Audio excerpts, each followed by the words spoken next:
It's time for the biggest story of the day. This is what made the cut with JJ and Alex on 97.5, the KSL Sports Zone. Doug Smith brings you this portion of the show. An incredible selection of Kia, Subaru, Chevy, Jeep, Dodge, or Ram, and now Mitsubishi. The Doug Smith family of dealerships in American Fork, Spanish Fork, and in Linden. Nobody knows cars like Doug. In-studio host for BYU Athletics, Matt Baiamonte, joining us on the program. What's going on, Matt? Alex, good to hear from you, my friend.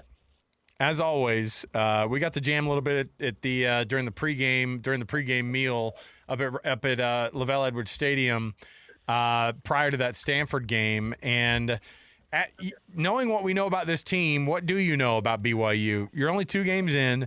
You don't have a lot of Bear Bachmeier film to look at, and you have a couple of very different games. What are your thoughts about the freshman quarterback so far, and what are the things that he has to get better at? Well, I think first and foremost, the thing he has to get better at is he's got to be more accurate. I think he's been making good decisions, and I like the way that he reads the defense, but there's been a handful of throws that just haven't been there if you want your receivers to make plays after the catch.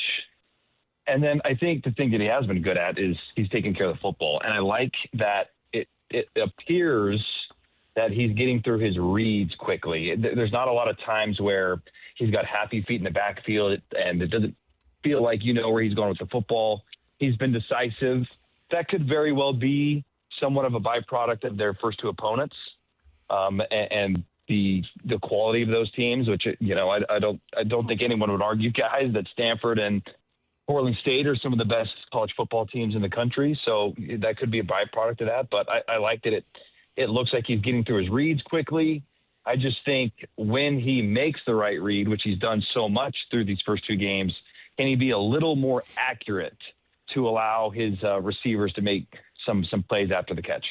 With a quarterback like Bear, coming from high school and, you know, his skill set and him being able to make plays and just being ultra confident, then making a jump to college, have you seen any I just got so many questions. I'm trying to see which ones you'll ask right now. Do you see him holding on to the ball too long? That could be an issue. You know, a quarterback has to have a clock in their head. You know, of course, there's technique things, but, you know, this young guy stuff. But him holding on to the ball, could that prove as being an issue as your competition ramps up? I think it very well could be an issue as the schedule gets harder and he plays better defenses. But through these first 2 games, I don't think that's been an issue. And I think that's something that's been really impressive with Bear is that he does get through his reads quickly. He's making good decisions. He's taking care of the football. And I like that he hasn't run the ball a ton. Now, he's capable of it. And I think that will be something that A-Rod and this offense will utilize more when necessary. But the fact that he has not run the football very much, to me, is an indicator that he is reading defense as well at this stage, that he is getting through progressions and making decisions. So that's been, to me, honestly, the most impressive part about his play so far is that he is making good decisions. No interceptions yet. You know, completion percentage, mid to low 60s, 63%. That's fine. It's not great. It's not bad.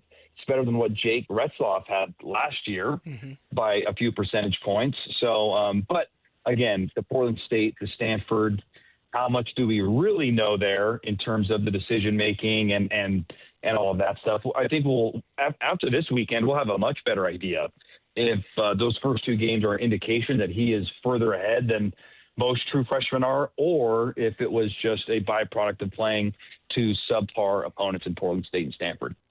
What are they getting with East Carolina this week? I think you could convince yourself that a team is bad or convince yourself that a team is really, really good when you don't know that much about them. But I think that everybody knows that Caden Hauser is a very good quarterback who, you know, had all sorts of stars next to him coming out of high school and ends up at ECU, and it seems like he's finding sort of a stride here. What's the reality of what this ECU team brings on the offensive and defensive side of the ball? East Carolina is a good football team, and you would look at the Pirates and say they're not a Power 5 team, so you know what's the big deal? But you mentioned Hauser; he's close to 1,000 yards passing already. He's completing over 70% of his passes. 5 TDs, 1 interception.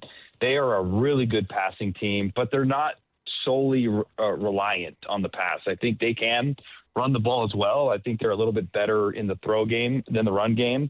And then defensively, I think East Carolina is really good. You heard A-Rod earlier in the week say this might be the best defensive team they play all year. Their scoring defense is single digits, like BYU. They're only averaging or allowing 9 points per game. So this is going to be a real challenge. And I think what I really like about this game is it is going to answer some of those questions that we have about BYU, primarily offensively with Bear. Can they take care of the football? Can they throw the ball? And most importantly, can they run the ball? Because they've been so good on the ground.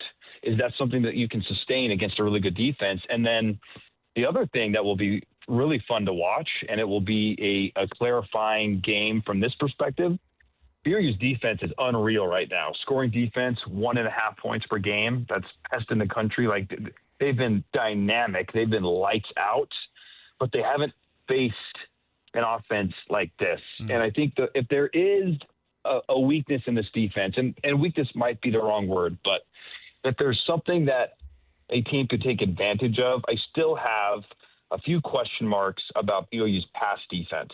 You lose Jacob Robinson, well wishes to him that he can get back from the arm injury and still make an NFL roster next year. That was unfortunate in preseason with the 49ers. But Evan Johnson, Maury Bamba, Trey Alexander, they haven't really been tested in the pass game. And they're going to be tested in this pass game. And if they pass this test, then I think we can all say definitively this is one of the best defenses in all of college football, not just the Big 12, but all of college football. But we got to see it against East Carolina. So all these things we're discussing, we're going to have just a really clear picture on where they're at offensively and how good this defensive team is after this East Carolina game.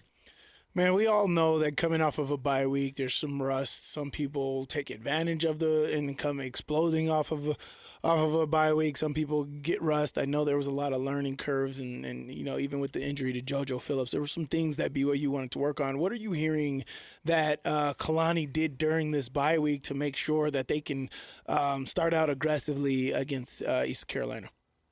Well, they had the weekend off, so they worked really hard last week into the weekend. Then they took the weekend off to rest up, and then it's back to regular practice schedule this week. I think the biggest thing and the most important thing that this team needed during the bye week is not necessarily health. They do have a couple nicks and bruises that you can heal up. JoJo, it's going to be more than just a couple days and weeks to get JoJo back. But that allows Cody Hagan, who's going to step into that starting role, more reps and opportunities with Bear. And I think the reason this bye week came at such a great time for this team is because Bear needs every rep he can get. And these are just such valuable practice reps to get him more acclimated with Chase, with Cody, with LJ, with the whole group, Carson Ryan included in that mix. So I think this bye week was really beneficial from that perspective. Not necessarily so much getting healthy. I think they've been relatively healthy up to this point. But the rust part will be really interesting. I think BYU's offense in both of these games, it's been a little slow out of the gates, and that's got to be a little concern at East Carolina. You want to get off to a good start. Last time they went down there in 2017, nothing went right, and having a slow start opens up the door to have your game plan go out the window because you're down 10-0 or 14-0 out of the gates. I don't think that's going to happen for the record, but that's would be the concern offensively out of the bye week is what can you do to avoid the slow start that you had against Portland State. Remember, their first score of that game was a special team score. And then in the Stanford game, it took a minute to get things going as well. So how this team starts offensively out of the bye week is a real question mark. Matt Baiamonte, studio host for BYU Athletics, and, of course, following this game, East Carolina, BYU. That's a Dowdy Ficklin Stadium, and they go in there. This is a place that the last time they were there, they lost. And it's not an easy place to play in the first place. Do we make too much out of the getting out of town and going 2 time zones type of a deal? I know they leave a day early, but what's the part of this that people don't necessarily know about it, because I feel like people make a lot about the trip out there, but these kids are used to it, I feel like. Yeah, I think that's overblown. This is a pretty experienced team too, outside of quarterback. We look at every other position, your offensive line. There's a lot of experience, not only at BYU but at previous stops. Defensively, just loads of experience. I don't think that's a concern or an issue at all. To me, it is simply, if there is a concern, it would be how does Bear Bachmeier handle his first true road start? BYU's home advantage right now, guys, is unparalleled. I wonder if you felt the same way as me, Alex, at that Stanford game. But, I've been going to games at LaBelle Stadium for a long, long time. And this particular year is the first year that I felt like BYU, their game day atmosphere, and the fan buy-in, that's probably the most underrated part. I got to the Stanford game well before kickoff, and Cougar Canyon was rocking. And that's just not something I'm used to. That's something you expect at a Texas football game or down in the SEC. But BYU has done such a good job of enhancing the in-game feel, the buy-in from the fans, and just really leveling up, which is great. And I think it gives them a big home advantage. We haven't seen Bear on the road yet, though. Yeah. So that's the only thing where you really don't know until you see it, is how does your true freshman quarterback handle a road environment? And East Carolina is not like a crazy road environment. It's never going to be in the top 25 on EA College Football 27 from a road perspective, but it is still a challenge. You have to work through, if it is too loud, how do you handle the non-silent count and making sure everyone's on the same page? So that's really the only challenge to this road game, is how does Bear handle that first road start? You brought up the JoJo Phillips injury, and obviously that's one that people are looking at and going, all right, what happens here the rest of the way? But I know Justin Kirkland's been brought up. I know he was I know he had some appearances at practice at least this week per Coach Hill talking about it at his press day. But what's the reality on how close he is, or do we not know? I don't think we know, and I don't think there's a rush, because JT, John Tamalpeo, has been one of the revelations of the season for BYU. You add Tanuvasa, and you know what you're getting from him, and then the expectation was Justin Kirkland was going to come in from Oklahoma State and be that next starting defensive tackle, and then rotating in would be JT. But JT has played such good football to where you now have the luxury of waiting with Justin Kirkland. Don't need to rush him back. You're allowing 1.5 points per game, and your rush defense, you're allowing 7 yards per game.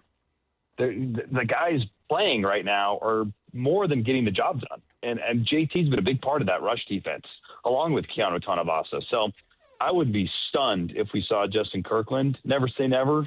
I would love it if he could make it back, but if you're not 100%, why bring him back? Because JT, Tanuvasa, and I think the ends too, they don't get enough credit for the way that the defense is playing.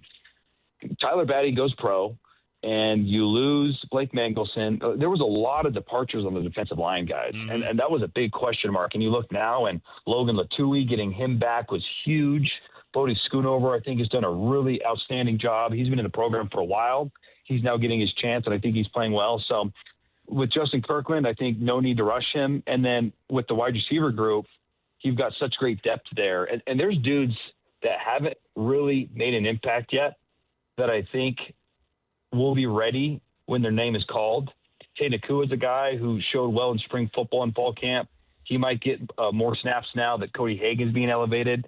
And then Reggie Frischknecht is a dude that, for him to come in immediately and be working with the 2s and 3s, I think also speaks to his talent. If Chase Roberts wasn't there and JoJo Phillips wasn't there, is Reggie getting more time? So they've got plenty of depth that I think Cody, Tay Nakua, Frischknecht, and Tiger Bachmeier as well, who we haven't seen a ton of in the wide receiver role. He's a guy that has proven it at the power level that he can come in and compete. So at both of those positions, there's no need to rush anyone back early.